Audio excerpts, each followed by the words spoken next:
Hola, ¿qué tal? ¿Cómo estáis? Bueno, bienvenidos al canal de nuevo después de mucho tiempo. A petición popular voy a hacer una explicación de la fotosíntesis dentro del tema del anabolismo. El tema del anabolismo tiene algunas cosas más, pero me voy a centrar en la fotosíntesis, ¿vale? Porque es como la parte central.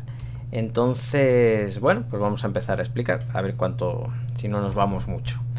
A ver, primera cosa, vamos a intentar entender qué es un fotosistema. Eso es necesario porque en los cloroplastos, que es donde se hace la fotosíntesis, la parte fundamental del primer trozo de la fotosíntesis, que es la fase luminosa, pues se hacen los tilacoides, en la membrana de los tilacoides de los cloroplastos. Entonces hay que explicar qué es un fotosistema para entender el funcionamiento de todo esto. Primera cosa, para que no se me olvide.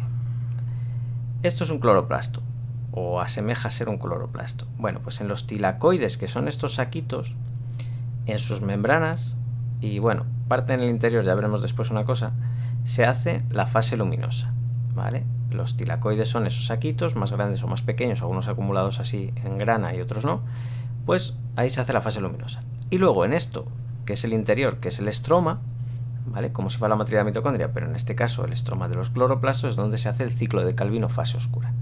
Digo esto porque antes he grabado el vídeo entero y se me ha olvidado decirlo y lo voy a grabar otra vez solo por eso, porque es importante. Así que fase luminosa en la membrana de los tilacoides, fase oscura en el estroma del cloroplasto. Bueno, y vamos a empezar. Primera cosa que debéis conocer.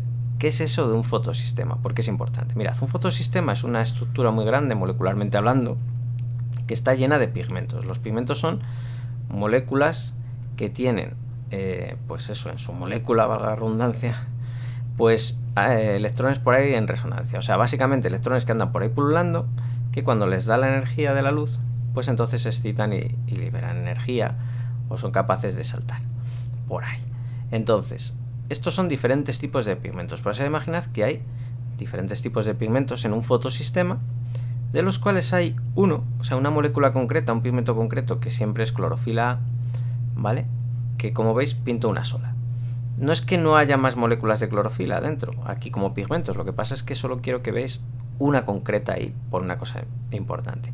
Los pigmentos, pues en las plantas, pues eso, los carotenoides, las antofilas, las clorofilas, y esas forman toda esta parte que se llama complejo antena. ¿Y qué tiene de importante? Pues mirad, cuando un pigmento recibe la luz, libera energía a otro que tenga al lado, a otro al lado, a otro al lado, a otro al lado, a otro al lado, a otro al lado, bien, bien, bien, bien, bien, hasta que llega a esa molécula concreta de clorofila A, ¿vale? A esa molécula concreta se le llama centro de reacción o molécula diana, ¿vale? Y toda la energía que reciben los pigmentos acaba siempre llegando a ella, ¿vale? ¿Cómo se llaman toda esa panda de 300 pigmentos que reciben la luz y acaban por cederla al centro de reacción? Se llaman complejo antena. O sea, básicamente como una antena que recibe cosillas y entonces esa energía la va transportando o se va trasladando hasta el centro de reacción o molécula diana, que es esa clorofila. Bueno, pues en el fotosistema, que se pone así, 2, ahora entenderéis por qué empiezo por el 2, la clorofila se llama P680, su máximo de absorción es en los 680 nanómetros. La luz, ya sabéis que tiene unas longitudes de onda, pues su máxima absorción es ese. Y el fotosistema 1, que la idea es la misma, ¿vale? Funciona igual, pues la clorofila se llama P700, ¿vale? Al final funcionan igual, ¿vale? Reciben la luz y esa energía acaba por llegar a esa molécula diana, y esa molécula diana tiene una característica, que es capaz de hacer saltar de ella electrones. Así que toda la energía que llega al final se libera químicamente en forma de electrones. En los dos fotosistemas funcionan igual. Bueno, ahora ya podemos empezar con la fase luminosa. Voy a ver si me sale pintarlo todo, porque antes ya lo pude hacer, así que supongo que sí. Como en los dos espacios, ¿no? La fase luminosa por un lado, la fase oscura por otro. Vamos con la fase luminosa. Vale. La fase luminosa también se le llama, o se le conoce, luminosa, como fotofosforilación. Bueno, fosforilación. Y eso de fosforilación, si ya habéis estudiado, que por orden normalmente se da antes, el tema del catabolismo, os sonará. La fosforilación oxidativa de las mitocondrias. Bueno, pues tiene bastante que ver. Ahora lo veis. Primera cosa, se suele hacer en un esquema, bueno, vaya churrillo, es una supuesta línea recta, ¿vale? Y esta también, aunque la de abajo me importa menos, es más importante esta. Cuanto más arriba, más energéticos somos, ¿vale? Lo que veáis es un esquemilla que se llama esquema en Z, aunque luego es una N, según la pintamos, pero bueno, esquema en Z, ¿vale? Se llama así. Fotofosforilación. Empezamos. Tengo el fotosistema 2, que es el primero que se usa, el fotosistema 2. El fotosistema 2 recibe la energía de la luz. Y entonces, con lo que he contado antes, eleva su potencial de reducción, se vuelve, digamos, más energético, ¿vale? Y entonces, como dije antes, cuando pintamos lo de los fotosistemas, pues es capaz de liberar electrones. Bueno, eso está bien, eso quiere decir energía. Esos electrones van a ir pasando por unos aceptores, geofitina, plastoquinonas, uno importante que es el que nos interesa y que debéis conocer, que es el citocromo B6F, que es un complejo de varias moléculas, pero bueno, un citocromo que es una bomba de protones. Si habéis dado lo otro del tema de catabolismo, os sonará también. Luego plastocinona, cianina y al final, bueno, llegamos al fotosistema 1, que lo pinto, como veis, un pelín más arriba porque energéticamente pues lo está. Fotosistema 1. ¿Qué va a hacer el fotosistema 1? Lo mismo, cuando le dé la luz, ¿vale? Ahora vuelvo para atrás porque esto solo como los pasitos así, como demasiado seguido. Ahora os voy explicando. La luz libera electrones, perfecto. Uno que se llama ferredoxina y ya está. Otro aceptor que se llama ferredoxina. Bien. Fotosistema 2. Recibe la luz, libera electrones. Estos van saltando por una cadena de transporte de electrones, pum, pum, pum, pum, pum, hasta que llegan al fotosistema 1. Una cadena de transporte de electrones que se parece bastante la idea, por no decir que es lo mismo, a lo de las mitocondrias. Esa cadena de transporte electrónico. Lo interesante aquí es que los electrones, cuando atraviesan el citocromo B6F, ese bombea protones. ¿Dónde bombea protones? Pues si esto es un tilacoide, no un cloroplasto, el tilacoide, solo la bolsita pequeñita, los protones se bombean al interior del tilacoide. Desde el estroma, que es la parte general, la estructura general así como la sala grande donde están los tilacoides, pues se bombean protones al interior del tilacoide. Bueno, pues eso es interesante y os sonará algo parecido del catabolismo. Y esos electrones llegan al fotosistema 1 y el fotosistema 1, gracias a la acción de la luz, pues hace lo mismo, se excita, libera electrones, llegan a la ferredoxina y la ferredoxina es capaz, con su potencial de reducción muy alto, de coger y plantarle esos electrones a una molécula que se llama NADP oxidado. Y esto es como queda, NADP reducido. Básicamente como la que usábamos en el catabolismo, pero aquí ya un grupo fosfato pegado, pero viene a ser lo mismo, un transportador de un par de electrones. Así que ya tengo electrones que me voy a llevar después a la otra fase, pero no hemos acabado. Aquí hay una cosa muy importante. Yo estoy haciendo saltar todo el rato electrones de aquí para allá y al final de aquí para allá y llegan ahí y ya está. Oye, pues el fotosistema 2, el hombre, tendrá que recuperarlos de alguna manera. ¿Cómo recupera el fotosistema 2 los electrones? Por un proceso que es muy importante, que se llama fotólisis del agua. O sea, romper el agua gracias a la luz en el fotosistema 2 para liberar varias cosas. Y todas importantes en el fondo. Primera cosa que libero, un par de protones. ¿Vale? El agua la rompes, pues liberas 2 protones. Si os dais cuenta, lo que se va a producir aquí es una reacción inversa al final de la respiración celular, en la que se formaba agua, pues aquí al revés, aquí la rompemos. Estos 2 protones, que me había quedado pillado porque estaba pensando en otra cosa que iba a decir, se quedan dentro del tilacoide, con lo cual aumentan este gradiente de protones que tengo aquí, que tienen los protones ya más poco espacio, con unas ganas de salir tremendas. Bueno, luego vuelvo aquí. Lo otro que se libera es, como veis, un átomo de oxígeno molecular, o sea, básicamente un átomo de oxígeno se va a pegar con otro y esos dos se liberan al medio, o sea, básicamente es el oxígeno que respiramos, ese que liberan las plantas gracias a la fotólisis del agua. Se rompe el agua, cojo los dos protones, los dejo dentro del tilacoide y el átomo de oxígeno lo junto con otro y se va. Y eso es lo que, pues nada, el oxígeno que liberan las plantas cuando hablamos de fotosíntesis. Y un par de electrones, y ahí viene la guasa.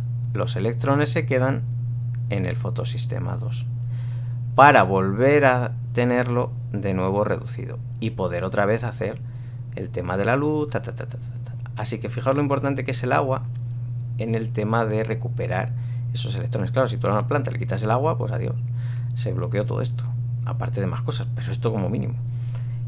Vamos a ver qué pasa en el tilacoide. Tengo el tilacoide petadísimo, repleto de protones. Si le pongo una ATP sintetasa, como en las mitocondrias, lo único que esta está apuntando al estroma en vez de a la matriz, pero porque se llama estroma, cuando pasen los electrones de vuelta al estroma, pues fenómeno, porque me va a generar lo que ya sabéis, ATP, a partir de ADP más fosfato. ¿Vale? Así que fenomenal. He conseguido en este proceso, que es la fotosíntesis, la fase luminosa, capacidad reductora y energía, ATP. Estupendo, ya está, fenomenal. Ya me puedo ir aquí, pero casi, ¿vale?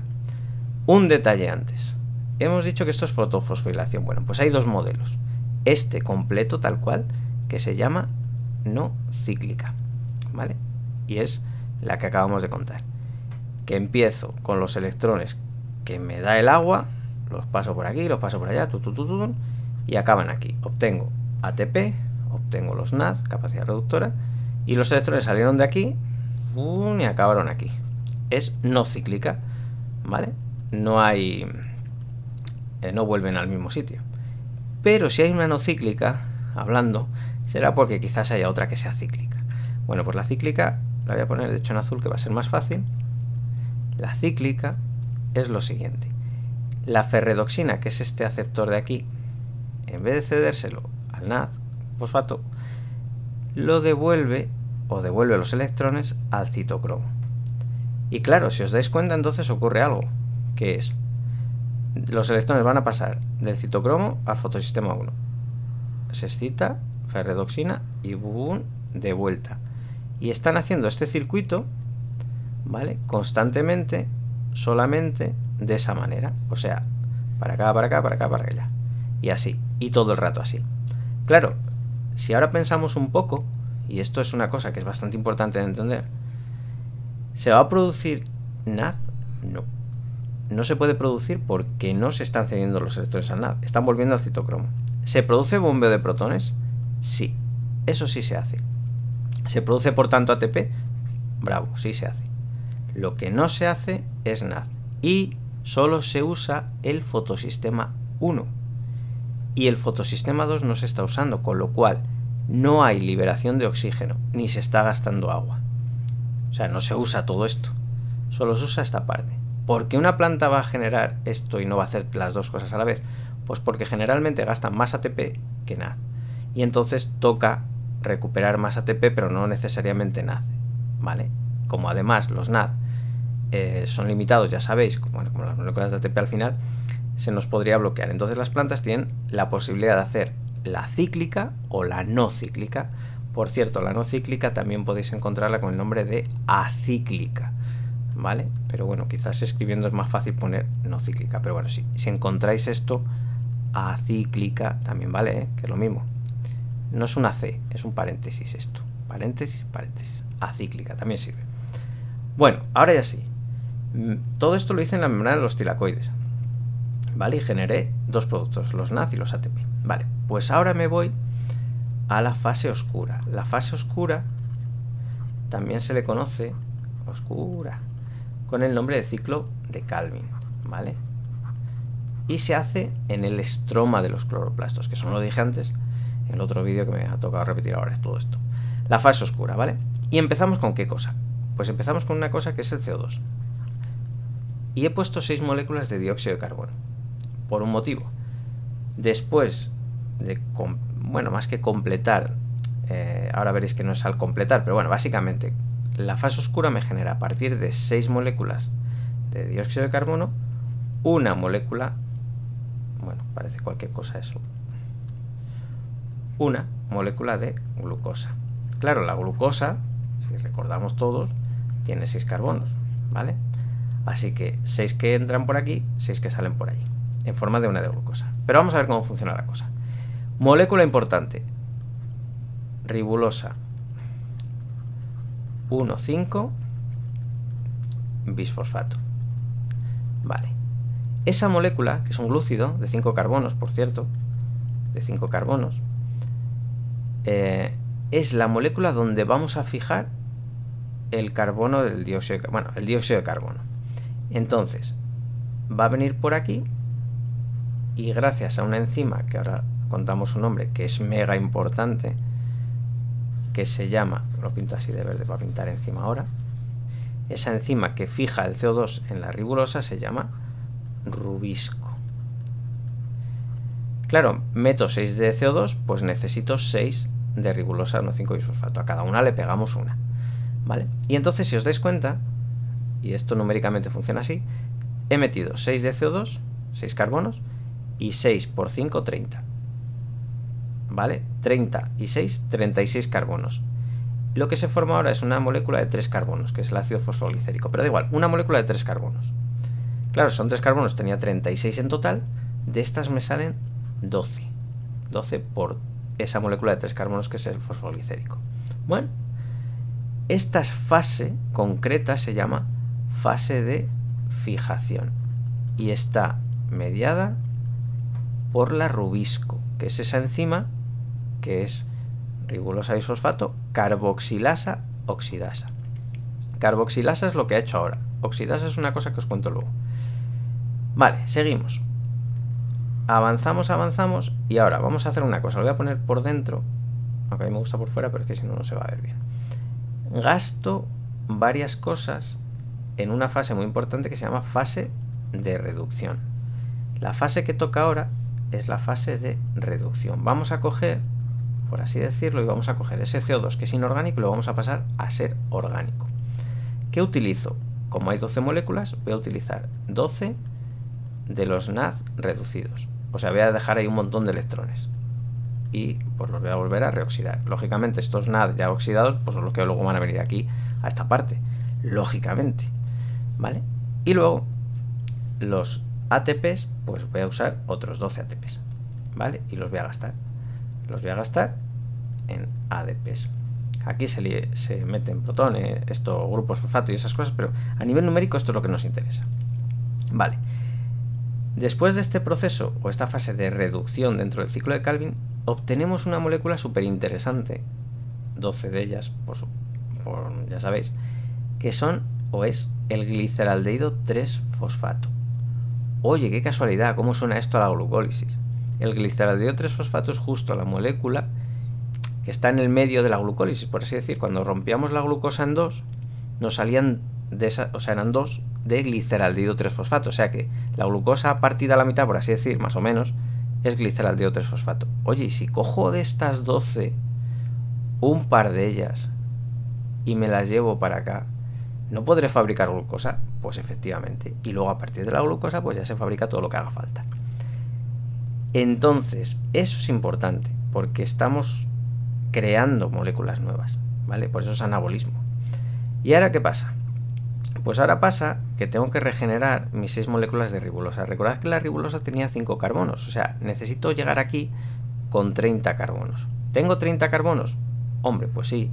Si dejé 2 de gliceraldehído por el camino y ahora traigo 10 por 3, que es lo que tiene esto también, 3 carbonos, pues me salen 30, perfecto.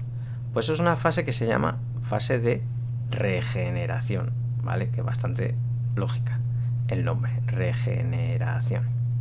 Bueno, pues voy a regenerar la ribulosa, pero no es gratis. Como todo en esta vida, cuesta. Entonces, ¿qué gasto? Lo pongo así hacia adentro. Gasto otras 6, una por molécula de ribulosa que voy a crear. 6 ATPs, por cierto, que no he dicho el qué. Pues 6 ADPs. Bueno, pues ya he conseguido coger el CO2 gracias a esta cosa y a esta que es capacidad reductora y energía, y lo he transformado en glucosa, cosa que hacen las plantas y los seres fotosintéticos y nosotros no. pero no pasa nada, nosotros hacemos otras cosas. Numéricamente, ¿qué ha pasado? Pues vamos a contarlo, ¿vale? Cogí 6 de CO2. Que sepáis que de agua también hemos usado 6, en conjunto 6. Hemos cogido, os pongo esto un momento, NAD hemos cogido, si os des cuenta, 12, y ATPs 12 y 6, 18 en total, ¿vale? Así que vuelvo aquí, hemos cogido 12 NAD reducidos, vamos, de la fase luminosa, y 18 ATPs, y gracias a todo esto hemos conseguido una de glucosa, que es la que ha salido, que hemos contado ahora. Hemos los 12 NAD los hemos vuelto a oxidar, los NAD con el fosfato, y los ATPs pues nada, los hemos roto, ¿vale? En realidad salen con sus grupitos fosfato incluidos. Y luego hemos liberado 6 moléculas de oxígeno molecular, o sea, de 2 en 2, que van en pack, ¿vale? Y esto es el conjunto de la fotosíntesis. El agua se gasta en la fotólisis, el CO2 se coge en la fase oscura, los 12 y los 18 NAD y ATPs los estamos fabricando, generando en la fase luminosa, y los estamos gastando en la fase oscura. Y como veis, se necesita más ATP que NAD numéricamente, ¿no? Por eso hay que regularlo de esas formas. Cosas importantes a tener en cuenta, ¿vale? Que son preguntas típicas de BAO. ¿Qué pasa si el CO2 hay más CO2? O sea, ¿qué cosas facilitan la fotosíntesis? Facilita la fotosíntesis tener suficiente CO2. Cuanto más CO2, mejor fotosíntesis. Porque la rubisco va a fijar más fácilmente el CO2. ¿Qué pasa si hay más oxígeno? Eso es malo, porque la rubisco es oxidasa también. Entonces eso lo que hace es que la rubisco fija el oxígeno, lo coge, se hace una reacción de fotorrespiración, y eso es malo para la planta. Si eres una planta, fotorrespiración mala. Entonces la rubisco también lo va a hacer, y entonces fastidia el asunto. ¿Qué pasa si hace calor? Las plantas con el calor no dejan de tener enzimas que son proteínas, se pueden desnaturalizar. Si el calor es muy alto, se pueden desnaturalizar. Hasta cierto punto funciona mejor la fotosíntesis, pero llega un momento que se puede hasta fastidiar. ¿Qué pasa con la humedad? Cuando no hay humedad, las plantas tienden a cerrar los estomas, y si cierran los estomas te fastidias la entrada y salida de gases, con lo cual también se fastidia esto. La humedad es buena para las plantas, ¿vale? Que haya ambiente húmedo. Y bueno, hay también sobre la longitud de onda y sobre la intensidad lumínica, pero bueno, con eso yo creo que es suficiente como cosas razonadas que influyen en la fotosíntesis. Y en principio creo que es todo. A ver, voy a revisar una cosilla, ya que sois muy majos y no os importa perder 10 segundos más. Voy a mirar lo que puse mal antes para eso. Sí, el agua es el dador principal de electrones, ¿vale? En la fase luminosa, y el CO2 es el aceptor final, el que lo recibe al final de todo. La fase oscura se llama así, pero no es que tenga que estar a oscuras. Se hace con luz, pero no hace falta que haya luz, ¿vale? Bueno, se hace con luz porque normalmente la fase oscura, como va seguida a la fase luminosa, pues se hace acoplada, por así decir. Entonces, si hay luz en la fase oscura, no pasa nada. No tiene que estar a oscuras la cosa, ¿vale? Importante. Se llama así, pero no es necesario que haya oscuridad. Y lo que os decía de los tilacoides y el estroma de los cloroplastos, ¿vale? Fase luminosa en los tilacoides, en las membranas, y fase oscura en el estroma. Y ahora sí, ya creo que ya he acabado, he regenerado lo que había liado.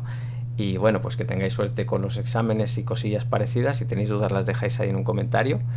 Y bueno, pues también podéis suscribiros, que no está mal, ¿vale? Bueno, saludos para todos. Ánimo ahí con el estudio.